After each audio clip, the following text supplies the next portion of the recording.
अस्सलाम वालेकुम, आप देख रहे हैं प्रोग्राम एजेंडा 5। मैं हूं खतीजा राठौर। नाज़रीन, कल वाशिंगटन डीसी में वाइट हाउस के करीब फायरिंग का वाक़या पेश आया। इस वाक़े में 2 नेशनल गार्ड शदीद ज़ख्मी हुए। इब्तदाई तहकीक से मालूम हुआ है कि हमला आवर अगवानी थे, 2021 में अमेरिका में दाखिल हुए थे। डोनाल्ड ट्रंप की अगर बात की जाए तो उन्होंने इस वाक़े का नोटिस भी ले लिया है और जब ये वाक़या पेश आया तो उस वक्त वो फ्लोरिडा में मौजूद थे। ये बताया जा रहा है कि हमला आवर को उसी वक्त टारगेट कर दिया गया था। इस वक्त वो हिरासत में है। हमलावर की शनाख्त रियानुल्लाह के नाम से की गई है। सवाल ये पैदा होता है कि अफगानिस्तान और पाकिस्तान के मामलात भी कशीदा हैं। दूसरी जानिब अफगान दहशतगर्द को पकड़ा गया है अमेरिका में, लेकिन अमेरिका जो कि अपने आप को सुपर पावर कहता है, साथ ही CIA जो इस वक्त फास्टेस्ट एजेंसी है, अगर बात करें जो खुफिया एजेंसीज होती हैं तमाम ममालिक की, उसमें CIA का एक बड़ा नाम है। तो ये कैसे मुमकिन हो सकता है कि वाशिंगटन DC जो कि अमेरिका के कैपिटल है और साथ ही व्हाइट हाउस पे हमला आवर का आ जाना और नेशनल गार्ड को हलाक कर देना, ये एक बहुत ही बड़ा क्या है। आलमी खत्ते पे इस पे क्या मंजरनामा इन फर्दर बनेगा, उस पे भी बात करेंगे। दूसरी जानिब पाकिस्तान और अफगानिस्तान में हालात कशीदा थे। पहले तो ये बताया जा रहा था कि नताइज मुस्बत साबित हो सकते हैं वंस जब दोहा में और तुर्की में मुज़ाकरात हुए, लेकिन वो मुज़ाकरात नाकाम हो गए। फिर उसके बाद हमने देखा कि पेशावर में हमला हुआ, यहाँ तक कि पाकिस्तान के कैपिटल इस्लामाबाद में भी खुदकुश धमाका हुआ, जिसके ताने बाने जो हैं वो अफगानिस्तान से मिल रहे थे। 9/11 की अगर बात की जाए नाजरीन, तो वॉर और टेरर पे पाकिस्तान जो है वो इत्तेहादी बना था अमेरिका का, जिसके संगीन नताइज पाकिस्तान को भुगतने पड़े थे। इस वक्त अफगानिस्तान से पाकिस्तान मुतासर है। अफगानिस्तान की दहशत गर्दी के हवाले से अगर बात की जाए तो अफगानिस्तान की सरजमीन पाकिस्तान के खिलाफ इस्तेमाल हो रही है और अब वाशिंगटन DC में ये वाक़या हो जाना, आने वाले इसके पस मंज़र नताइज क्या निकलेंगे, इस पर बात करेंगे। हमारे साथ मौजूद हैं GR बलोच, साबिक सफ़ीर हैं, इनके हमरा हैं ब्रिगेडियर बाबर अलाउद्दीन, दफ़ाई तज़ियाकार हैं और इंटरनेशनल रिलेशनशिप पे कड़ी नज़र रखते हैं मुनव्वर हुसैन साहब, उनको भी प्रोग्राम में खुशामदीद कहते हैं। सबसे पहले रुख कर लेते हैं बलोच साहब का। बलोच साहब, ये बताइएगा कि जब कहीं किसी भी ममालिक में हमला होता है तो उसकी मनसूबाबंदी कई महीनों से की जाती है। वाशिंगटन DC कैपिटल है, व्हाइट हाउस, अगर इसे ये कहा जाए कि डोनाल्ड ट्रंप का घर है तो गलत ना होगा। तो ऐसा कैसे मुमकिन हो सकता है कि वहाँ आसानी से असले की फराहमी हो जाए और 2 नेशनल गार्ड्स को शदीद जख्मी कर दिया जाए? देखिए, थोड़ा सा हमें समझना पड़ेगा। ये जो हमला है वो एक इंडिविजुअल ने किया है, जिसको टेक्निकल टर्म में कहते हैं कि लोन वुल्फ। ये भी पॉसिबिलिटी है, हाइपोथेसिस हो सकती है कि ये किसी के लिए काम कर रहा था या अकेले तौर पे चूंकि अफगानी था। और उसकी जो बायोडेटा आपने भी पढ़ी, मैंने पढ़ी है, तो उसका बड़ा लिंक रहा है मुख्तलिफ अफगानिस्तान के इंटेलिजेंस एजेंसीज के साथ, और शायद वो US की भी जो कुछ सेटअप थे उनके साथ भी काम करता रहा है। तो ये बहुत इन्वॉल्व रहा है किसी न किसी तरतीब से टेररिज्म एक्टिविटीज़ को प्रिवेंट करने के लिए या उनको देखने के लिए। और जब ये यहाँ से 21 में अमेरिका चला गया है, उसके बाद हमें पता नहीं कि वो किस हालत में वहाँ पे उनको किस तरह ट्रीट किया जा रहा है जो जो जो अफगानी वहाँ चले गए हैं। जहाँ तक वेपन का ताल्लुक है, तो मैं आपको, चूंकि मैं वहाँ अमेरिका में रहा हूँ और हमें सबको पता है कि वहाँ वेपन लेना या उसकी फराहमी इतना बड़ा मसला नहीं होता। सही। So it can be that कि ये सिर्फ एक लोन वुल्फ था, एक डिरेंच आदमी था जिसका कोई ताल्लुक, गुस्सा कोई था उसको, या पुराने अपने जो गुनाह उसने उनके कहने पे किए हों उसकी वो रिड्रेस कर रहा हो, या वाकई कोई उसके पीछे कोई ताकत है जो करवा रही है उससे, ये भी मुमकिन है। सो आई थिंक हाइपोथेसिस है सबकी सब, जब तक कि इसके फैक्ट सामने नहीं आ जाते। लेकिन एक बात बड़ी वाज़ेह हो गई कि व्हाइट हाउस की सिक्योरिटी वाज वेरी लैक्स्ड, उसमें गुंजाइश है। और अब मेरे ख्याल है प्रेसिडेंट ट्रंप ने कहा है कि 500 और गार्ड्स इसमें लगाए जाएंगे। लेकिन एक चीज बड़ी वाज़ेह हो गई कि अब अफगानिस्तान से उभरने वाला टेररिज्म अनफॉर्चुनेटली दुनिया में बढ़ता चला जा रहा है, जिसकी तरफ पाकिस्तान जिसकी निशानदही कर चुका है। अच्छा बलोच साहब, यहाँ पे क्योंकि सवाल ये भी होता है, कता कलामी की माजरत चाहूंगी, कि अफगानिस्तान की मईशत इतनी मुस्बत नहीं है और उसके बाद हम देख रहे हैं कि वो पाकिस्तान से भी दहशतगर्दी में मुलव्वस हो रहा है, पाकिस्तान के साथ भी हालात जो हैं वो कशीदा हैं और अब अमेरिका के साथ भी हालात कशीदा हो जाएंगे। तो आपको नहीं लगता कि खित्ते में अफगानिस्तान की अहमियत बहुत कम हो जाएगी? मईशत कमज़ोर है, फ़ौज उनके पास नहीं है, एक अबूरी हुकूमत है।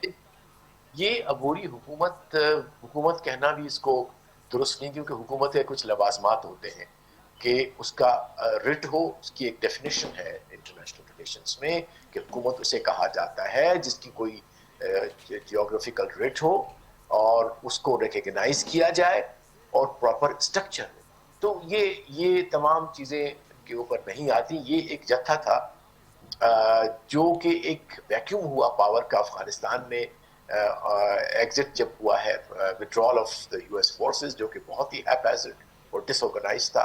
और उसमें फिर हमारी कोताही ये थी कि हमने शायद इन पे बहुत भरोसा किया और एक हेल्पिंग हैंड उस जमाने की हुकूमत ने दिया, जो कि बहुत एक कोताह नजरी का पॉलिसी थी कि क्या ये हमारे रहेंगे, और वहां जाके सेलिब्रेट करना और ये कहना कि जंजीरें टूट गई हैं गुलामी की, चाय पीना, सेलिब्रेट करना, ये इंतहाई कोताह नजरी थी। I am sorry, I am not a political person, लेकिन जिस किसने भी कहा, जिस किसने भी किया, यकीनन उनकी नज़र में मेरे ख्याल वो दूर की नज़र नहीं रखते थे, या उससे उन्होंने खुद नज़र चुराई।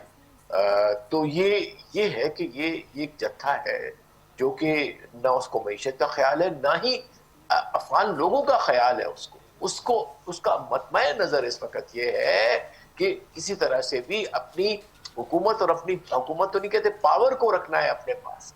उसके लिए वो टीटीपी को भी इस्तेमाल करेगा, उसके लिए फिर वो तमाम जितने भी जो जो तरीकाकार है अनलॉफुल नॉन स्टेट एक्टर्स, उन तमाम को इस्तेमाल करेगा। लिहाजा हमें इनको डिफाइन ही इस तरह करना चाहिए कि ये एक जत्था बैठा हुआ है जिसके पास वेपन्स है, कुछ लोग हैं, और उन्होंने पूरे मुल्क को, अफगानिस्तान को होस्टेज बनाया हुआ है। देयर आर सेवरल, ये कुछ चंद हजार होंगे। ठीक है बलोच साहब, मैं आपकी तरफ आती हूँ। हमें ज्वाइन किया है ब्रिगेडियर रिटायर बाबर अलाउद्दीन साहब ने, सीनियर तज्जियाकार हैं।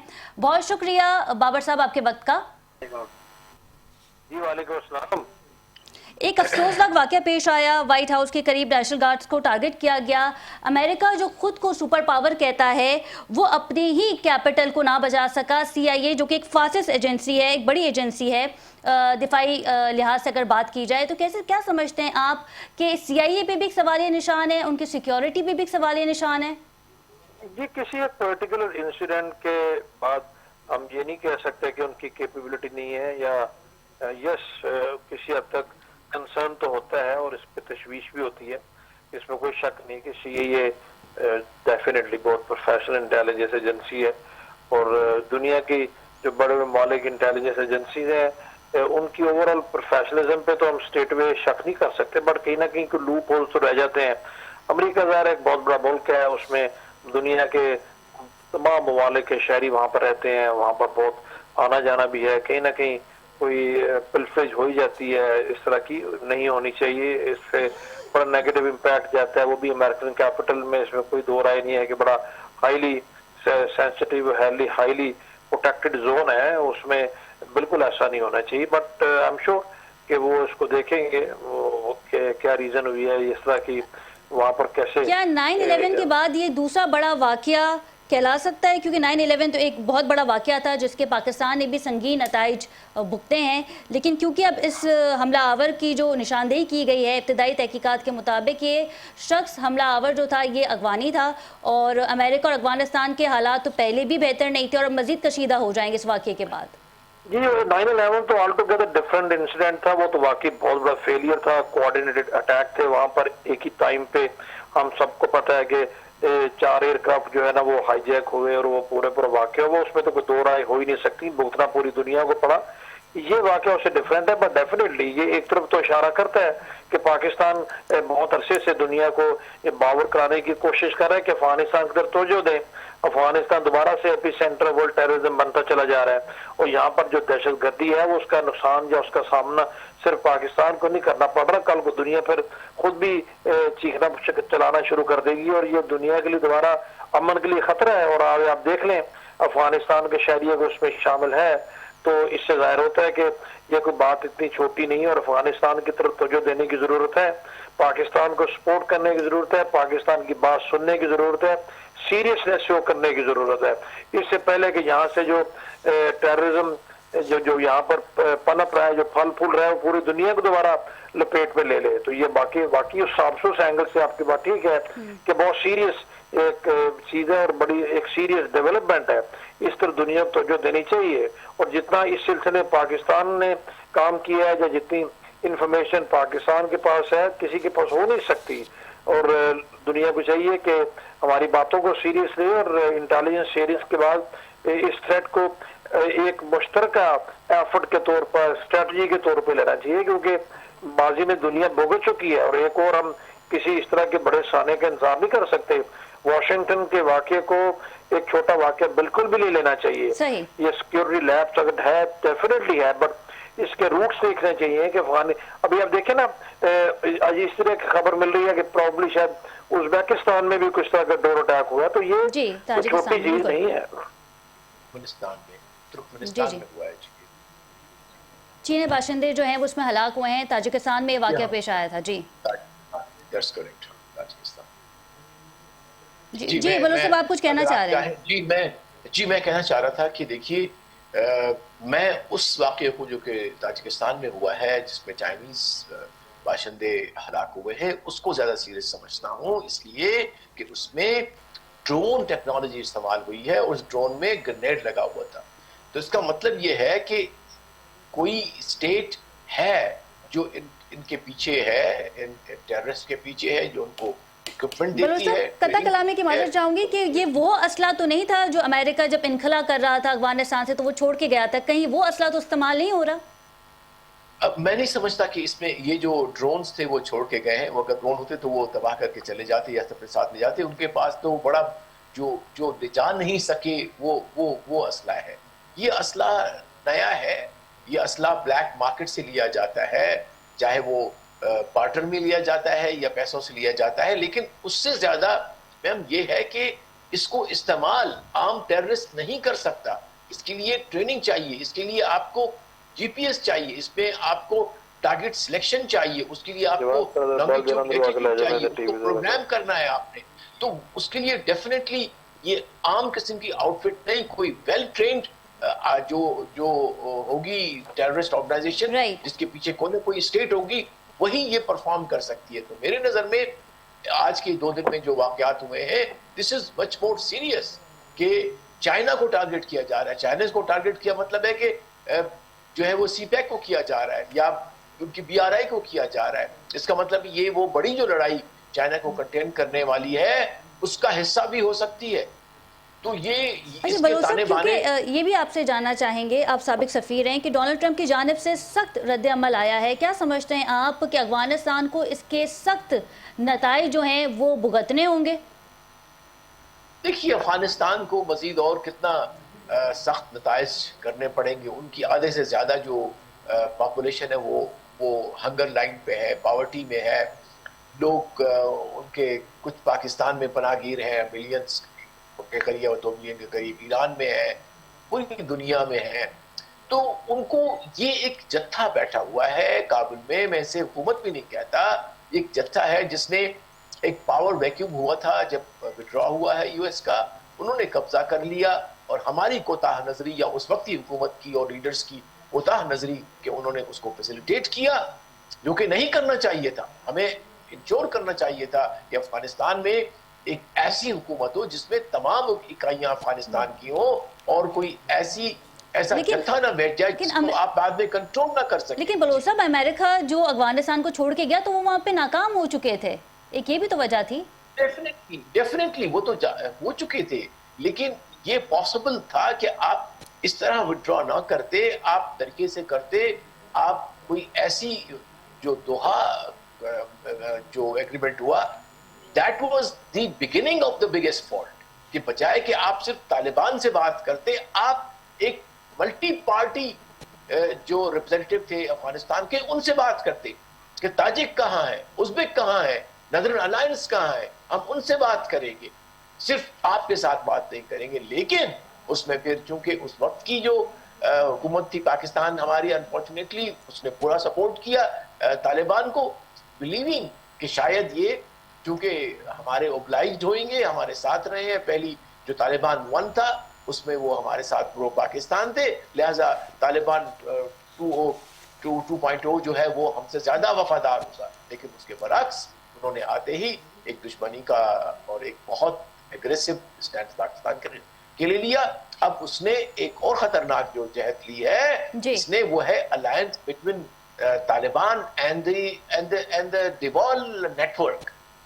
तो वो जो नेक्सस है हिंदुस्तान और अफगानिस्तान तालिबान का, वो पाकिस्तान के लिए भी खतरा है, चाइना के लिए भी खतरा है और पूरे रीजन के लिए बड़ा खतरा है। बिल्कुल ठीक है। ब्रिगेडियर साहब, आपसे ये जानना चाहेंगे कि अफगानिस्तान की जानिब से दहशतगर्दी हो रही है, चाहे वो अमेरिका में हो, ताजिकिस्तान में हो, और पाकिस्तान में भी अब शवाहिद जो हैं वो सामने आ गए हैं। जिस तरीके से इस्लामाबाद में अटैक हुआ, हंगो में अटैक हुआ, पेशावर की एफसी बिल्डिंग के बाहर खुदकश धमाका हुआ, क्या समझते हैं आप कि अमेरिका और पाकिस्तान के मफादात जो हैं वो अब एक ही पेज पे नज़र आते हैं? क्योंकि डोनाल्ड ट्रंप भी खासा खुश नहीं है अफगानिस्तान की अबूरी हुकूमत से, और पाकिस्तान में क्योंकि दहशतगर्दी हो रही है अफगानिस्तान की वजह से। हमने 9/11 में देखा था कि पाकिस्तान ने वॉर और टेरर में इत्तेहादी बनकर कितनी बड़ी गलती की थी, और कितने ही उस वक्त खुदकुश धमाके हुए थे, सिविलियंस को जो है वो टारगेट किया जाता है। क्या अब आने वाले वक्तों में हम देखेंगे कि फिर पाकिस्तान और अमेरिका एक पेज पे आ गए हैं वॉर और टेरर के हवाले से? देखिए, 9/11 के एनवायरनमेंट और आज के एनवायरनमेंट में बहुत फर्क है, ये दोनों को इक्वेट नहीं किया जा सकता। उस वक्त ऑल टुगेदर डिफरेंट एनवायरनमेंट, उस वक्त दुनिया समझती थी, शायद पाकिस्तान के बहुत सारे लोग भी ये समझते थे बिलखुसूस के अफगानिस्तान पर जो हमला हुआ है वो शायद ज्यादती या नाइंसाफी है, स्टेट वे उनको इस तरीके से धमकी दे के उनको प्रेशर में ला के तो वहां पर अपना अटैक का हालात बिल्कुल डिफरेंट है। अभी दुनिया और ये अमेरिका और पाकिस्तान के आपस में अलायंस की या मफादात की बात नहीं है, पाकिस्तान के और दुनिया के हर पीस लिविंग कंट्री के मफादात की बात है। पाकिस्तान ने जब भी बात की अफगानिस्तान के हवाले से सिर्फ अपनी बात नहीं की या अपने मफाद की बात नहीं की, हम दुनिया को मुतरब्बिक कर रहे हैं, करते चले आए हैं कि अफगानिस्तान की तरफ तवज्जो दें, उनको इस तरीके से मत छोड़े, वैक्यूम में रह के चीजें खराब होती हैं। और अगर आपने उसको इस तरीके से छोड़ दिया और अब ये समझते रहे कि शायद पाकिस्तान इसलिए बात कर रहा है कि पाकिस्तान के उनके साथ कोई डिस्प्यूट्स हैं या व्हाटएवर, तो उससे नुकसान सिर्फ पाकिस्तान को होगा, नहीं। अभी देखिए, अभी जैसे हम बात कर रहे हैं चाइनीज को अटैक करते हैं उज्बेकिस्तान में, आप अमेरिका में अटैक करने की कोशिश करते हैं, पाकिस्तान में कर ही रहे हैं, ईरान के साथ भी आपके ताल्लुकात उस हिसाब से बॉर्डर डिस्प्यूट्स हैं। तो ये कुछ चीजें को बहुत अच्छी डेवलपमेंट नहीं है। ये चीजें जाहिर करती हैं कि अफगानिस्तान के अंदर एक लावा पक रहा है, वो लावा फिर फटेगा, फिर इश्यूज होंगे, इतना इजी उनको नहीं लेना चाहिए।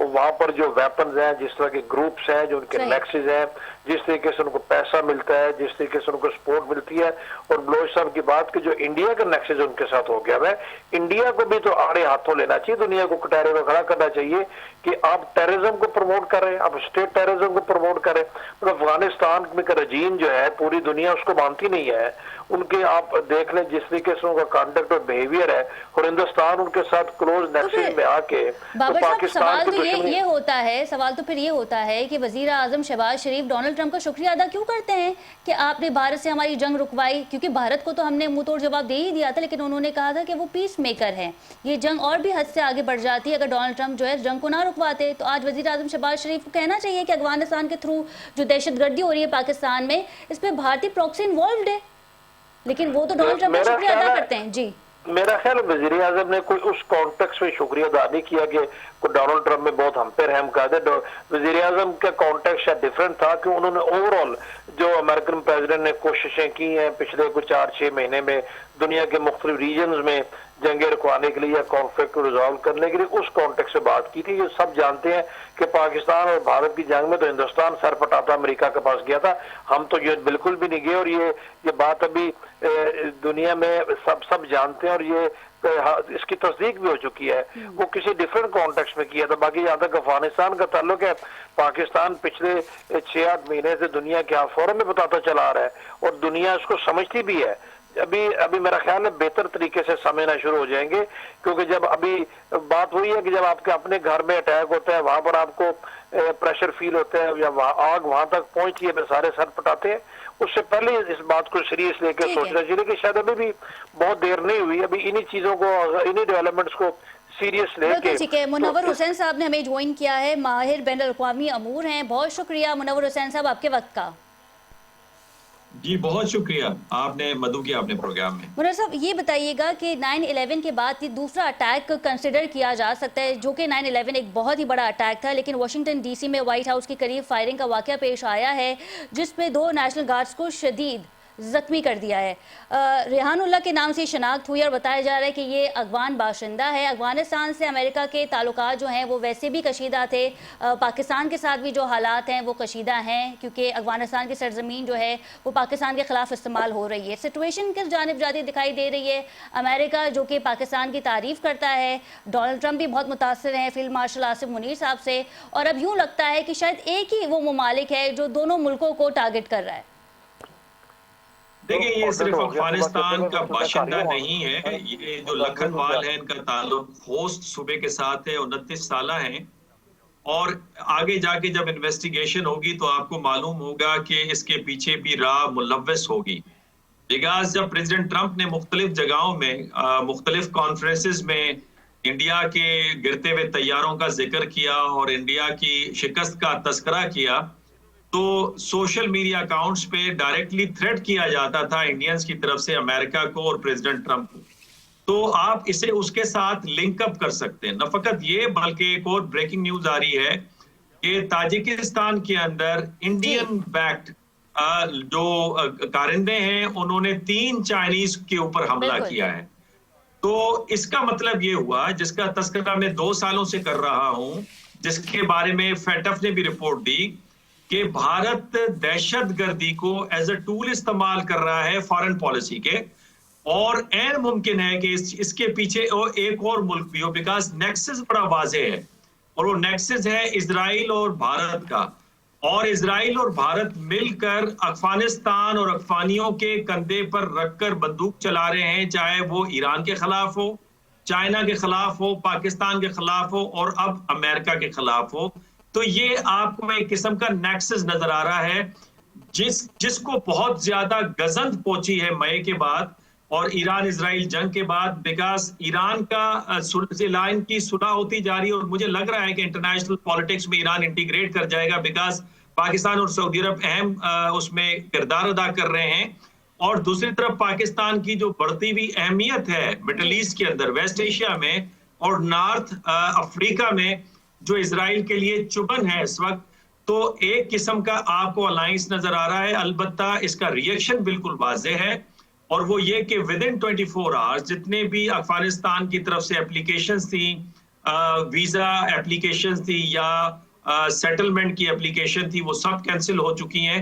और ये हमारे लिए भी सबक है कि जब हम एक्शन लेते हैं अफगानिस्तान के लोगों पे या उसके अलावा उन ग्रोहों पे जो पाकिस्तान के अंदर दहशतगर्दी करते हैं या फैसिलिटेट करते हैं, तो हमारे यहाँ ह्यूमन राइट्स की आवाजें उठती हैं। लेकिन आपने अमेरिका में अभी तक ह्यूमन राइट्स की आवाज नहीं उठी, और नहीं किसी अपोजिशन ने ये आवाज उठाई कि जनाब ये आप क्या कर रहे हैं, और इससे में हमसे कंसल्ट करते, और ये इंसानियत के हुकूक की पामाली है। यहाँ सवाल एक ये भी पैदा होता है कि 2021 में रेहानुल्लाह जो हैं वो अमेरिका में दाखिल हुए थे, चाहे वो किसी भी तरीके से दाखिल हुए हों रहमानुल्लाह, लेकिन सवाल एक ये भी सामने आता है कि उन्हें असला कैसे फराम किया गया, और अगर वो व्हाइट हाउस पहुंचे तो वहाँ की सिक्योरिटी उस वक्त क्या कर रही थी? अमेरिका जो खुद को सुपर पावर कहता है, CIA एक बहुत बड़ी एजेंसी है, क्या उन्हें ये मालूम नहीं हो सका, या उनके पास किसी भी किस्म की कोई इन्फॉर्मेशन नहीं थी कि व्हाइट हाउस पे एक हमला किया जाएगा?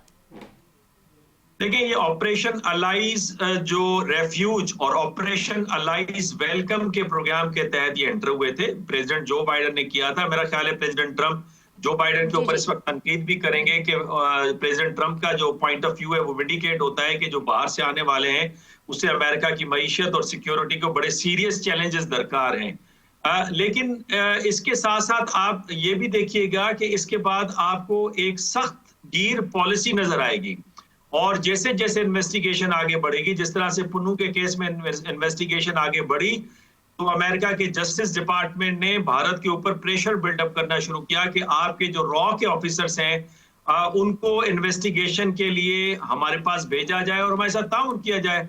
और साथ साथ फिर आपने कनाडा की तरफ से भी सिमिलर डिमांड आपने देखी, तो ये डिमांड आपको फर्दर बढ़ते नजर आएगी, और मेरा ख्याल है ये एम्बैरेसमेंट होगी।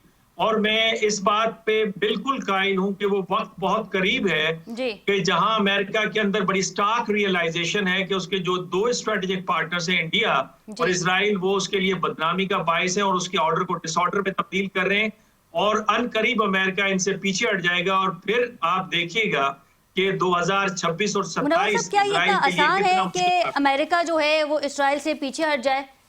क्योंकि मेरा ख्याल से इसराइल जो कहता है अमेरिका हमेशा उसमें हामी भरता है। जी देखिए, उसकी वजह यह है कि इस वक्त जितने कांग्रेसमैन हैं उसमें इब्तदा हो चुकी है मेगा तहरीक के मुताबिक कि इजराइल लॉबी से फंडिंग को वो वापस कर रहे हैं, और जो मेगा कॉन्स्टिट्यूएंसी है वो डिमांड कर रही है कि अमेरिका फर्स्ट रखें और इजराइल के मफादात के मुताबिक आप अपनी खारजा पॉलिसी को मुरतब न करें। यहां तक कि जो उनके स्ट्रेटेजिक थिंकर्स हैं लाइक जेफरी सैक्स हो गए या जॉन मीरशाइमर हो गए, वो समझते हैं कि माजी में इजराइल ने अमेरिका को इराक के खिलाफ जंग में घसीटा और अब ईरान के खिलाफ घसीटना चाहता है, तो लिहाजा उससे हमें डिस्टेंस अख्तियार करना चाहिए। तो एक रियलाइजेशन हो रही है, और कार्ल टकरसन ने इस पे बड़े पॉडकास्ट किए हुए कि किस तरह से इजरायली जनरल 12 दिनों की जंग ईरान के साथ जब पेंटागन में आते थे तो वो डिक्टेट करते थे अमेरिकन मिलिट्री ऑफिसर्स को पेंटागन के अंदर। तो मेरा ख्याल है एक नफरत का सिलसिला शुरू हो गया, और यही वजह है कि प्रेसिडेंट ट्रंप ने इस बात का इजहार किया कि कांग्रेस में जो इजरायली लॉबी है जिसको एपैक कहते हैं उसका इन्फ्लुएंस कम हो रहा है। अच्छा मुनव्वर साहब, एक बहुत बड़ा सवाल ये भी है कि जब हम 9/11 के बारे में बात करते हैं तो कुछ इतलात ऐसी भी मौसूल होती हैं कि 9/11 फौरी तौर पे नहीं हो गया था, यकीनी तौर पे जो मौजूदा हुकूमत थी उसका भी इसमें हाथ था, या ज़राए से ऐसी इतलात हमें मौसूल होती रहती है अक्सर जब हम सोशल मीडिया की बात करते हैं, या कुछ ऐसे न्यूज़पेपर पे ऐसी खबरें भी शाया होती हैं। तो ये जो अफगान शहरी है जिसने वाइट हाउस के करीब ये हमला किया है, तो कहीं ऐसा तो नहीं कि अमेरिका खुद इस पर इन्वॉल्व हो ताकि वो एक बार फिर अफगानिस्तान के अंदर दाखिल हो सकें? नहीं, मेरा नहीं ख्याल ये इतना बड़ा एक तो वाकया नहीं है। इनफैक्ट जिस तरह से 9/11 एक सिस्टमैटिक अटैक था, और उसमें खुद अमेरिकन जो हॉलीवुड डायरेक्टर्स थे, उसके अलावा कुछ उनके फौजी मुबस्सरीन थे, CIA के एक्स जो ऑफिसर्स रहे थे, ये उनका तज्जिया था। बल्कि उस दौरान जब जीरो ग्राउंड पे मैं भी गया न्यूयॉर्क के अंदर, और पेंटागन के उस जगह पे जहां पे तैयारे ने हिट किया था, तो मेरे साथ जो नेटो ऑफिसर्स थे उनका भी ख्याल ये था कि ये मेरा ख्याल है ऑर्गेनाइज था, और इसके अंदर जो मोसाद था वो इन्वॉल्व था। तो ये वहां पे रियलाइजेशन थी, और ये वहां से बड़ी आगे रियलाइजेशन। लेकिन इससे पहले चूंकि इसको बहुत सारे जो मुफस्सिरीन तनकीद करते हैं वो इसको लिंकअप करते हैं क्लैश ऑफ सिविलाइजेशन से, कि जो सैमुअल पी हंटिंगटन ने दिया था कि जो वेस्टर्न सिविलाइजेशन को जो थ्रेट होगा वो मुसलमानों यानी इस्लामिक सिविलाइजेशन और कन्फ्यूशियस सिविलाइजेशन यानी चाइनीज सिविलाइजेशन से होगा। तो उसको सच साबित करने के लिए इस तरह का प्लान किया गया था, लेकिन इसके भी वाज़ेह सबूत नहीं है। एक मौक़िफ़, एक नैरेटिव, एक बयानिया अपनी जगह पे मौजूद है, लेकिन जो मौजूदा वाकया वॉशिंगटन में हुआ है, मेरा ख्याल है वॉशिंगटन में सिक्योरिटी बढ़ा दी गई है, 500 मजीद नेशनल गार्ड्स को बुला लिया गया है, और मेरा ख्याल है इमिग्रेशन के हवाले से मामला सख्त होंगे, और अगर भारत और इजराइल का इसमें हाथ निकलेगा तो मजीद इकदाम लेंगे। लास्ट पॉइंट आपसे ये जानना चाहेंगे कि क्योंकि अब अटैक तो हो चुका है और सिक्योरिटी भी सख्त कर दी गई है, पाकिस्तान से अफगानिस्तान का बॉर्डर भी मिलता है, आने वाले वक्तों में क्या आपको ऐसा लगता है कि डोनाल्ड ट्रंप वजीर आजम शहबाज शरीफ से बात करेंगे अफगानिस्तान के हवाले से, या पाकिस्तान का इसमें कोई अहम किरदार हो सकता है?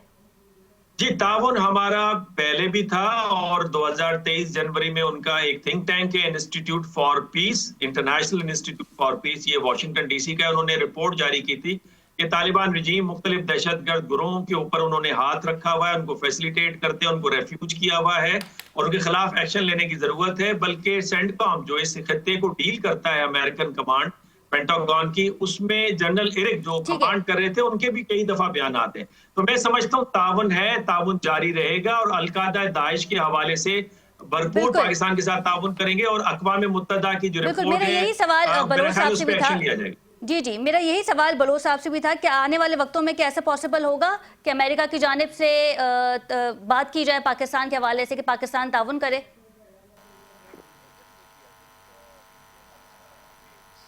बलोच साहब, मैं आपको सुन नहीं पा रही हूँ।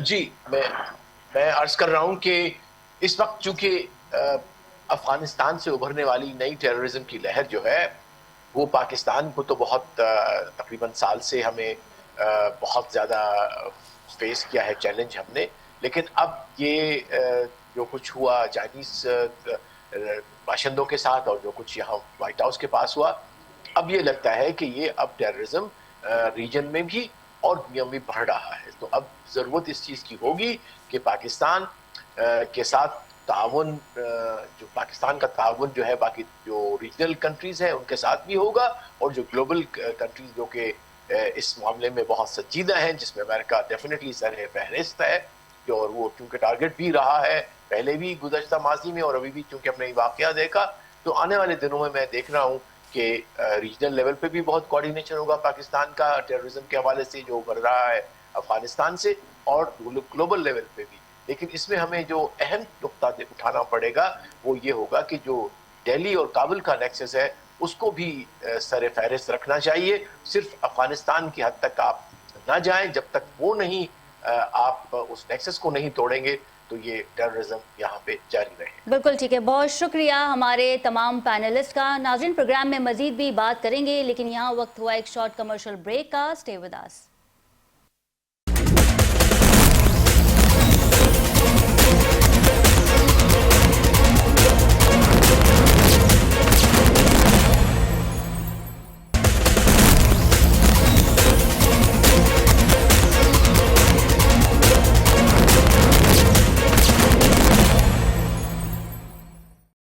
नाज़रीन, welcome back from the break. और अब बात कर लेते हैं साबिक वज़ीर आज़म नवाज शरीफ के हवाले से, जिनका कहना ये था कि 2018 से लेके 2022 तक मुल्क का दिवालिया निकाल गया था। इमरान खान साहब ने मुल्क के लिए कुछ भी नहीं किया। मईशत जो है वो वेंटिलेटर पे आ गई थी।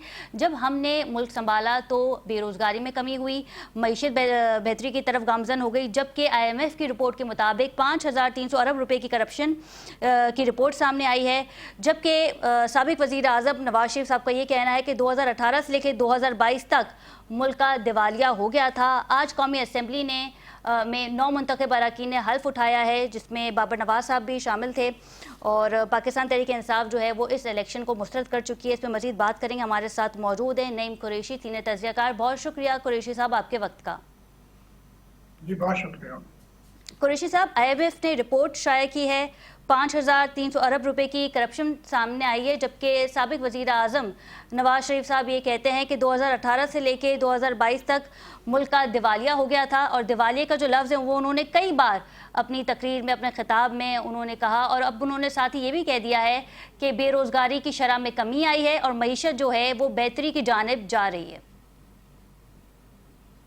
बहुत शुक्रिया खतीजा। देखिए, नवाज शरीफ साहब की 40 साल सियासत के बाद आज वो इस अंजाम को पहुंच गए कि वो जियो टेलीविजन जो सबसे बड़ा उनका हामी था, उस पे कहा जा रहा है, रीमा उमर साहिबा ने कहा कि नवाज शरीफ साहब एक अलमनाक शख्सियत बन गए।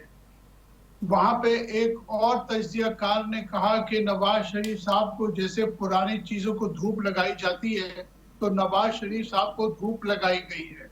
तो 40 साली सियासत का निचोड़ जो है इन दो मुबस्सरीन ने पेश कर दिया।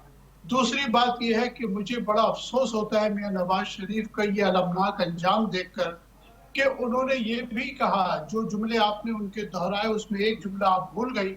उन्होंने कहा कि 39% जो है वो महंगाई हो गई इमरान साहब के दौर में, जबकि हकीकत ये कि उनके दौर में जब इमरान साहब की हुकूमत खत्म हुई तो उस वक्त इन्फ्लेशन रेट 12% था, और शहबाज शरीफ साहब के 1 साल के बाद वो 39% था, और 39% चूंकि बहुत मशहूर हो गया था तो वो ये भूल गए कि ये 39% की जो इन्फ्लेशन थी ये शहबाज शरीफ साहब की हुकूमत में गई थी। दूसरी बात यह है कि आपने खुद कहा कि जिस तरह IMF ने हमारे सामने पूरे निज़ाम पे ही उन्होंने अदम एतमाद नहीं किया, बल्कि उन्होंने इस निज़ाम के सहूलतकारों पर भी अदम एतमाद का इजहार किया है, और 5300 अरब रुपए तो रिकवर किए हैं। और ये रिपोर्ट NAP की अपनी रिपोर्ट है जिसे IMF ने कोट किया है। यानी गोया इसका मतलब यह है कि करप्शन जो है वो बहुत बड़े पैमाने पर हुई थी, और आपको पता है कि रिकवरी हमेशा बहुत कम होती है। तो रिकवरी जो है वो 20 से 25% के दरमियान होती है। तो आप इससे अंदाजा लगा लें कि करप्शन का मैग्नीट्यूड क्या था। दूसरी बात यह है कि ये बात मुसलसल तसलसल से कहना कि जी हम दिवालिया के करीब थे, मुझे अफसोस से कहना पड़ता है कि मुझे अच्छा नहीं लगता कि मैं मियां नवाज शरीफ साहब के लिए झूठ का लफ्ज इस्तेमाल करूं, लेकिन आप देखिए कि 4 साल में इस वक्त, अब मैं आपको एक ऐसा स्टेटमेंट सुनाता हूं कि इससे बड़ी गवाही की जरूरत नहीं है। इस निजाम के खिलाफ ये IMF से भी बड़ी गवाही आज आई है। जी। गवर्नर स्टेट बैंक का बयान आया है। गवर्नर स्टेट बैंक ने ये कहा है कि पाकिस्तान का जो ये मुआशी मॉडल है इस वक्त, ये पाकिस्तान के 25 करोड़ आवाम के जरूरतों के तकाजों को पूरा नहीं करता। ये गवर्नर स्टेट बैंक ने कहा है। उन्होंने कहा है कि कारोबार अफराद और आम आवाम पर इस कदर टैक्सों का बोझ है कि ये निजाम इसका बोझ बर्दाश्त नहीं कर सकता। गवर्नर स्टेट आज तो शायद खाकान अब्बासी साहब ने भी इस पर प्रेस कॉन्फ्रेंस की है, इस्लामाबाद में उन्होंने मीडिया टॉक भी की है। जी जी, ये मैं बस आपको गवर्नर स्टेट बैंक का स्टेटमेंट सुना दूं। जो इस वक्त गवर्नर स्टेट बैंक है तो वो ये फरमा रहे हैं कि 21 साल की बुलंद तरीन सतह है इस वक्त हमारे यहाँ बेरोजगारी की, लेकिन आजाद जो मुबसरीन है, जो इकोनॉमिस्ट है, वो ये कह रहे हैं कि ये तकरीबन 27% है। दूसरी बात ये है कि सतह गुर्बत से जो नीचे लोग हैं, गरीब नहीं, सतह गुर्बत से जो नीचे लोग हैं, उनका फिगर जो है वो 45% है। उसके अलावा आप ये देख रहे हैं कि इस वक्त जो है वो हमारी जो टेक्सटाइल मिले हैं, एप्टमा के चेयरमैन जो थे वो कल एक टेलीविजन पे फरमा रहे थे कि 150 टेक्सटाइल मिलें बंद हो गई हैं। लेकिन फिर कुरैशी साहब दौरे पे दौरे हो रहे हैं, फॉरेन पॉलिसी के बारे में ये कहा जा रहा है कि शहबाज शरीफ साहब की सदारत में जो है वो तमाम मुल्कों के साथ पाकिस्तान के ताल्लुकात अच्छे हो रहे हैं, तो फिर इसका फायदा पाकिस्तान को कब होगा? क्योंकि जब से वो इक़्तिदार में आए हैं कई दौरे कर चुके हैं और अभी भी वो दौरे पर ही हैं, पाकिस्तान में नहीं है। जी देखिए, कई नहीं, प्लीज इसको आप दर्जनों कह दीजिए। दर्जनों दौरे कर चुके। कुछ अरसे पहले 34 की फिगर आई थी कुछ अरसे पहले, तो ये कई दर्जनों पर मुश्तमिल दौरे हैं। लेकिन आप देखिए कि ना कोई इन्वेस्टमेंट है। SIFC भी जो है वो नाकाम हो गई कोई इन्वेस्टमेंट लाने में, और मौजूदा हुकूमत के ताल्लुकात के बावजूद, दौरों के बावजूद, पाकिस्तान के जो हालात हैं, जो हमने अदलिया के हालात कर दिए हैं, हमने इंसानी हुकूक का जो हाल कर दिया है, आपको सुन के हैरत होगी कि पिछले 10 माह में 8,000 अफराद को एयरपोर्ट पर ऑफलोड कर दिया गया है। नौजवानों को जॉब्स मिलती हैं, यहाँ से जाने नहीं दिया जा रहा, और उनसे लाखों करोड़ों रुपए जो है वो रिश्वत वसूल किए जा रहे हैं। ये एक नया फैशन पाकिस्तान में बन गया है। देखिए, 2-3 बातें बताऊं। लोग इस निजाम से बरगश्ता क्यों हैं? लोग इस निजाम से नफरत क्यों कर रहे हैं? देखें, ये ऑफलोड करने की रिवायत पहली मर्तबा मौजूदा हुकूमत के दौर में हुई है। मैंने आपसे अर्ज किया कि 10 माह में 8,000 लोगों को ऑफलोड कर दिया गया। दूसरी बात यह है कि इस वक्त बेरोजगार लोगों की तादाद 14 लाख है। अगर 30 लाख लोग पाकिस्तान से चले नहीं जाते तो आज बेरोजगारों की तादाद, ये जो शरह है लेबर फोर्स के मुताबिक 7.1% बढ़ गई है, जो इस वक्त लेबर फोर्स की जानिब से जो रिपोर्ट सामने आई है कुरैशी साहब। जी बिल्कुल, इस रिपोर्ट के बारे में भी कह रहे हैं कि ये भी हुकूमत शाया करने नहीं दे रही थी। कहने का मतलब यह है। और दूसरी बात ये मैं ये अर्ज कर रहा था कि वजूहात क्या है। वजह यह है कि देखिए, पहली मर्तबा ये सिलसिला शुरू हुआ है कि किसी शख्स के साथ कोई भी मामला हो जाए, आप उसका शनाख्ती कार्ड जो है वो ब्लॉक कर देते हैं, आप उसका पासपोर्ट ब्लॉक कर देते हैं। पहले आपने ये सियासी लोगों के साथ शुरू किया, अब आपने ये आम आवाम के साथ शुरू कर दिया है। लोगों में इस नफरत के, इस निजाम के खिलाफ इस कदर नफरत पैदा हो गई है कि लोग इनका नाम सुनना नहीं चाहते। ज़िमनी इलेक्शन में आपने देख लिया। तो कहने का मकसद ये है कि नवाज शरीफ साहब के एक आके प्रेस कॉन्फ्रेंस करने से कोई फर्क नहीं होता, उनकी बात की कोई अहमियत नहीं है, उनकी पोजीशन एक 12 मैन से ज्यादा नहीं है, सिवाय इसके कि लेकिन अब तो काफी अरसे बाद वो आए हैं मीडिया के सामने, बात भी कर रहे हैं। इससे पहले हमने देखा था काफी खामोश थे। वजीर आला पंजाब मरियम नवाज साहिबा ही सब संभाल रही थी, शहबाज शरीफ साहब ही। भतीजा, वो तो मैंने कहा ना कि उनको धूप लगाई गई है भाई, साल भर से बेचारे पड़े हुए थे तो उनको धूप लगाई गई है, और उनके कहने से कोई फर्क थोड़ी पड़ता है। मतलब कि किस ज़िमनी इलेक्शन पे वो जश्न मना रहे हैं जिसपे मुखालिफ फरीक था ही नहीं, जिसपे मीम्स बन रही हैं, जिसका लोग मजाक उड़ा रहे हैं, उस इलेक्शन की बात कर रहे हैं। और पाकिस्तान में अब इलेक्शन बाकी कहाँ रहा है? आपको तो सबको पता है कि इलेक्शन की एक्सरसाइज की जाती है, फॉर्म 47 आएगा और जीता हुआ करार दे दिया जाएगा।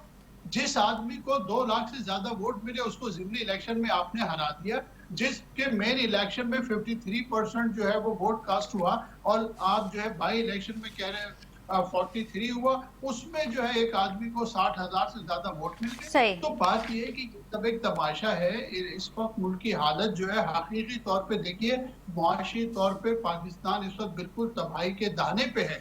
कोई एक इंडिकेटर ऐसा नहीं है, 60 साल में बिल्कुल ठीक किसान है। इतना परेशान नहीं था जितना आज परेशान। बहुत शुक्रिया नईम कुरैशी साहब आपके वक्त का। नाज़रीन, हुकूमत की जानिब से ये कहा जा रहा है कि सब अच्छा है, मईशत जो है वो बेहतरी की जानिब गामज़न है, जबकि IMF की रिपोर्ट के बाद ये पता चला है कि 5,500 अरब की जो है वो करप्शन सामने आई है। इसी के साथ प्रोग्राम का वक्त खत्म हुआ जाता है। अपनी मेज़बान खतीजा राठौर को इजाज़त दीजिए। अल्लाह निगहबान।